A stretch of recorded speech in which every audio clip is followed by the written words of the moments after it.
apple cider vinegar. What are the benefits? What are the myths?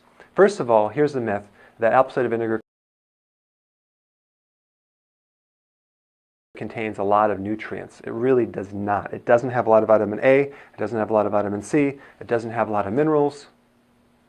What it does have is something even more important. In fact, the real reason why apple cider vinegar works for so many conditions has to do with this one thing it has called acetic acid. That's an acid.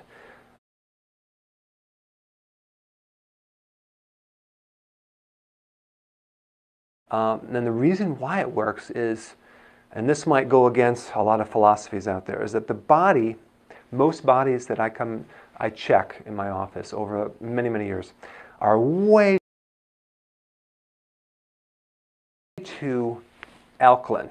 Now I know that goes against maybe what you've heard, that everyone's too acid, but that's not true.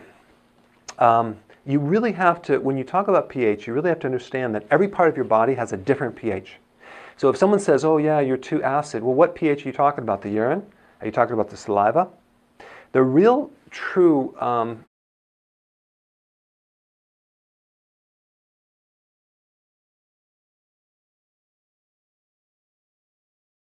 indicator of pH for a body should be in the blood, but it's very difficult to test that because as soon as you take the blood out of the body, it alkalizes or it oxidizes, and it can change the pH right away. So you have to, it's very expensive to determine that. So you have to go by symptoms.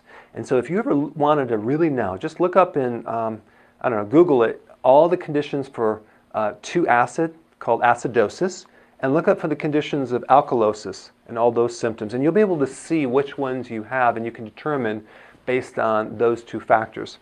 So what we're talking about is the blood pH here. Most people have a blood pH which is excessively alkaline. And yes, it's true that your blood should be slightly alkaline, but in this situation it becomes even too alkaline. Okay?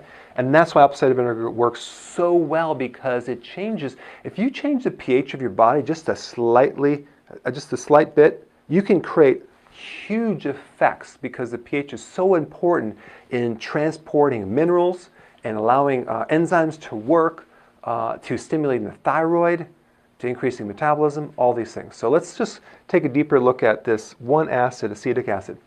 The pH of acetic acid is very acidic. It's 2.5. That's like almost like stomach acid pH. It's way down there. So it's really good for the stomach. People take it for heartburn. And by the way, heartburn, acid reflux, indigestion, that is a condition where your stomach is too alkaline and the valve on top does not close. And I know people say it's too much acid. No, it's not.